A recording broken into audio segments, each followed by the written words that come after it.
Video kali ini melanjutkan video sebelumnya membahas studi kasus PT Jaya Tama. Video terakhir kita bahas pembuatan laporan keuangan. Yang belum nonton video sebelumnya dapat akses pada link di deskripsi. So, ikuti terus, tonton sampai habis, jangan di skip.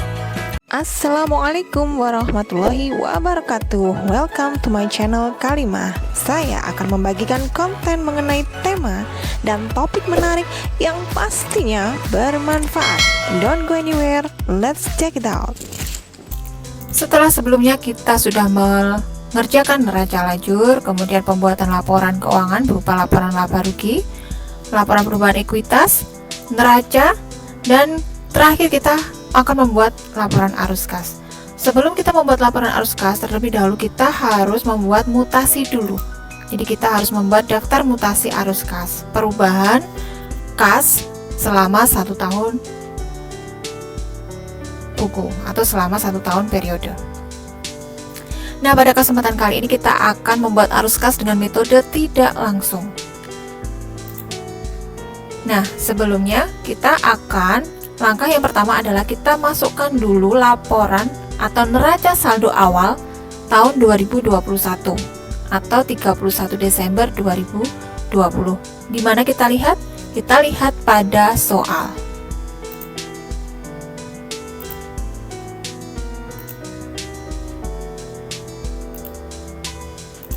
Nah, PT Jaya Tama trial balance atau neraca saldo as of Desember 31 ya 2020. Jadi ini adalah saldo akhir di tahun 2020 sama dengan saldo awal tahun 2021. Jadi kita pindahkan dulu sebelumnya mulai dari perkiraan cash in bank sampai dengan return earning. Kita pindahkan ke daftar mutasi.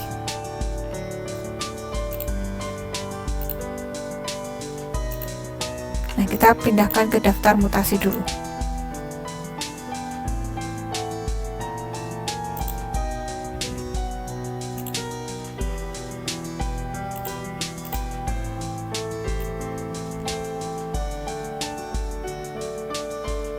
Kita pindahkan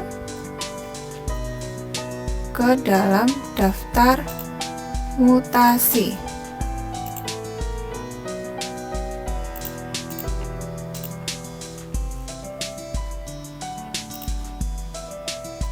Oke ya, sudah dari total sudah sama. Berikutnya kita pindahkan neraca saldo per 31 Desember 2021. Kita lihat dari neraca lajur yang sebelah neraca.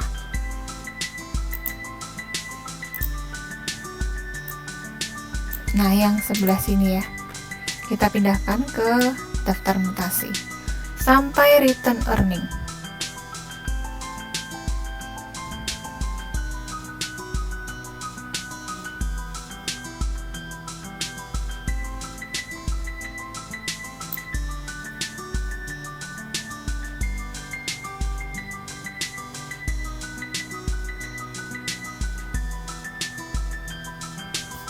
Sampai ini ya, sampai common stock, karena return earning tadi kan sudah berubah ya, karena sudah ada penyesuaian di laporan laba rugi, koreksi fiskal. Jadi kita pindahkan sampai dengan common stock dulu. Kita pindahkan ke mutasi. Oh, ini harus kita manual ini ya. Merchandise inventory. Bentar. Merchandise inventory. Oke. Kita pindahkan. Kemudian untuk yang prepaid income tax 27 juta. Berikutnya kita coba koreksi ya, kemudian building, oke, sudah. Nah, ini kita ambil dari income tax art di sini 1 133. Nah, ini karena neraca lajur yang sebelumnya ini adalah neraca lajur yang belum koreksi fiskal. Jadi kita ambilnya yang neraca lajur yang sebelah sini ya. Jadi lebih enak kalau kita ngambilnya, kita ulang lagi ya untuk mutasinya. Untuk mutasi kita ambil ini ya, dari balance sheet ini kita ambilnya per 31 Desember setelah adanya koreksi fiskal, jadi lebih gampang. Jadi neraca lajur yang sesudah pajak, yang bawah. Kalau kemarin kita sudah mengerjakan pakai dua versi, yang atas adalah before tax atau sebelum pajak, yang bawah itu adalah after tax atau setelah pajak. Jadi kita pindahkan mulai dari cash in bank sampai dengan return earning.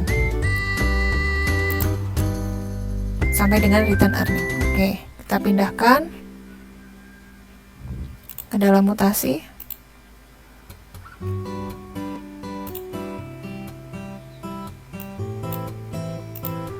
Prepaid income tax.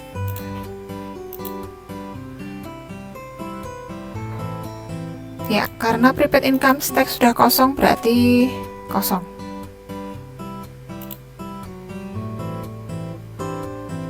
Oke, berikutnya kita cek ulang untuk ini. Oke, yang ini income tax earned 133 ini. Oke,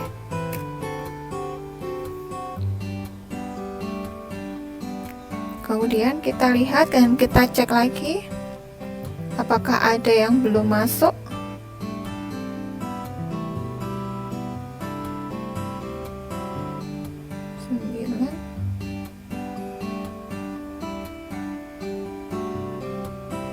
Nah, ini untuk yang return earning ya, kita ambil dari laporan perubahan ekuitas. Nah, yang ini bukan yang tadi, karena belum kita masukkan dividen, kita belum mengurangi dengan dividen. Nah, sudah ya. Jadi ini tahu kan asalnya dari mana? Jadi ini asalnya dari laporan perubahan ekuitas ya, yang sebelah ini. Karena kalau ini ngambilnya dari neraca lajur lagi, ini salah karena belum dikurangi dengan di sini ya, laporan perubahan ekuitas belum ditambah dengan laba bersih setelah pajak, belum dikurangi dengan dividen, sehingga modal akhir yang benar adalah sebesar 3 miliar sekian. Itu yang kita masukkan ke dalam mutasi. Selanjutnya kita cari selisihnya. Karena kita membuat laporan arus kas, maka untuk yang kas itu kita blok, artinya itu tidak kita hitung perubahannya ya, sehingga kita akan mengurangkan dari sini, dikurangi dengan ini, karena seawalnya 868, kemudian di akhir 1 miliar sekian ya. Kemudian ini juga kita cari selisihnya, dan seterusnya. Jadi kita cari selisihnya sampai dengan yang bawah.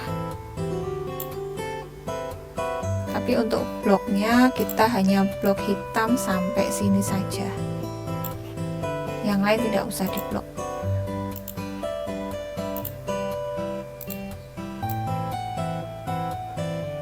Nah, ini ada, nanti kita cek satu-satu lagi, kita masukkan ya. Ini asalnya dari 425 dikurangi dengan 511 dan seterusnya. Kita cek di sini plus karena apa? Sebelumnya 6,5, kemudian di akhir 31 Desember menjadi 1,3. Jadi ada peningkatan ya di sini ya, atau plus di sini. Artinya ada pemakaian di situ. Kemudian kita cek. Nah, untuk yang ini tetap, ini tetap.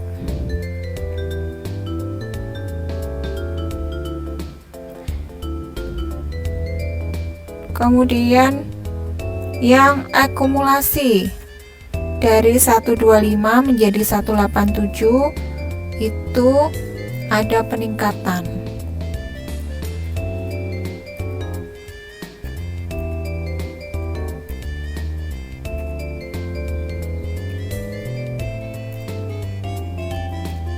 Karena sifatnya kontraposisi ya. Oke, coba kita scroll sampai bawah. Oke, kemudian ini oke. 29 min 9429 14 sekian. Oke, 192 268 1235. Oke. Habis itu kita masukkan ya, kita masukkan ke dalam arus kas. Kan mutasi yang sudah kita buat sebelumnya ke arus kas. Jadi untuk pembuatan arus kas itu ada 3 aktivitas. Jadi arus kas itu terdiri dari 3 aktivitas. Yang pertama adalah aktivitas operasional, yang kedua aktivitas investasi, dan yang ketiga adalah aktivitas pendanaan. Kita masukkan satu-satu. Untuk net profit after tax kita ambil dari laporan laba rugi yang net income after tax, ini kita masukkan. Kemudian kita masukkan bad debt expense. Nah, ini kita masukkan dari mutasi, kita pindahkan bad debt expense, selisihnya ya.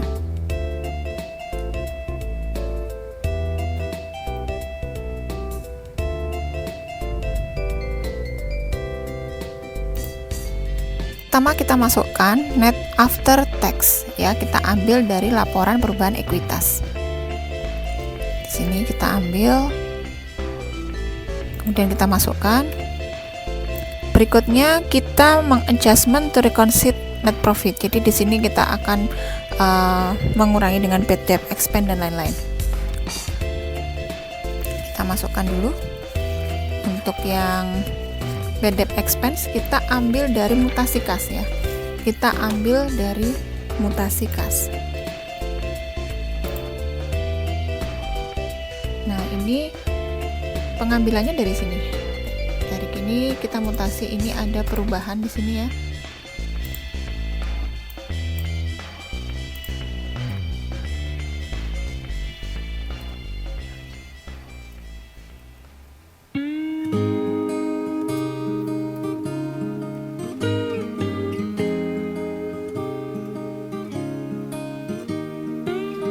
Cari mutasinya dulu.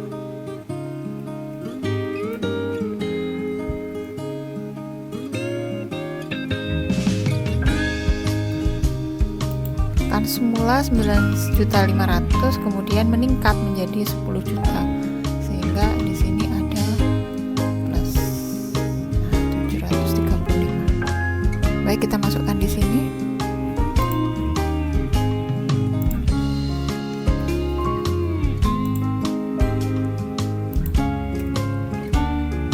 Kemudian depresiasi penyusutan bangunan. Kita cari ini.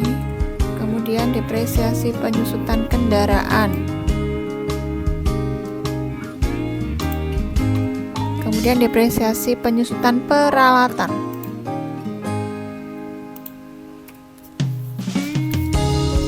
Ya, peningkatan dari persediaan piutang ya, di sini piutang kita ambil dari piutang. Nah, kemudian merchandise inventory.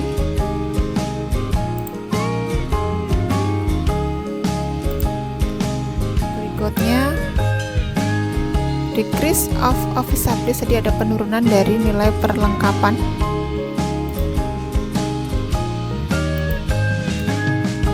Kemudian peningkatan dari iklan dibayar di muka.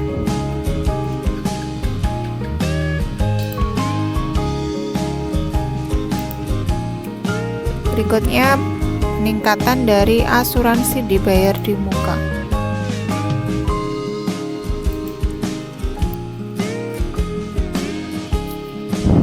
Kemudian decrease of VAT in, jadi ada penurunan dari PPN masukan.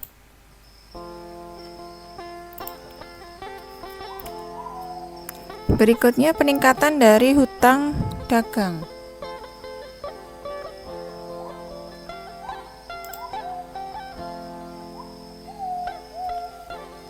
VAT ini ya, VAT in dulu, VAT in, kemudian hutang,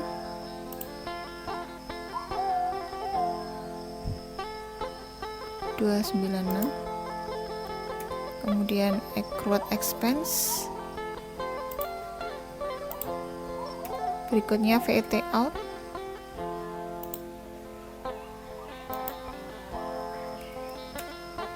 berikutnya income tax payable,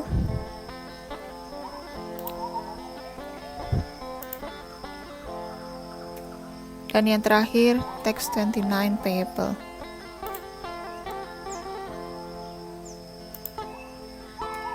Nah, ini kita jumlahkan dulu ya.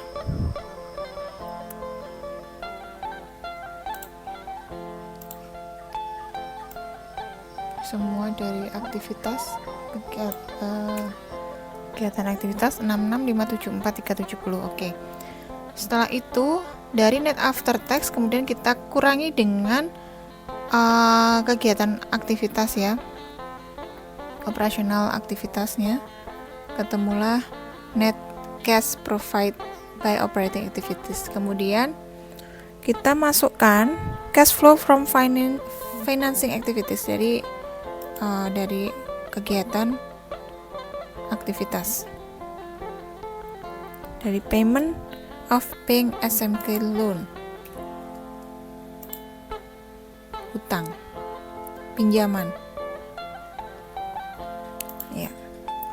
Kemudian dividen 51 juta.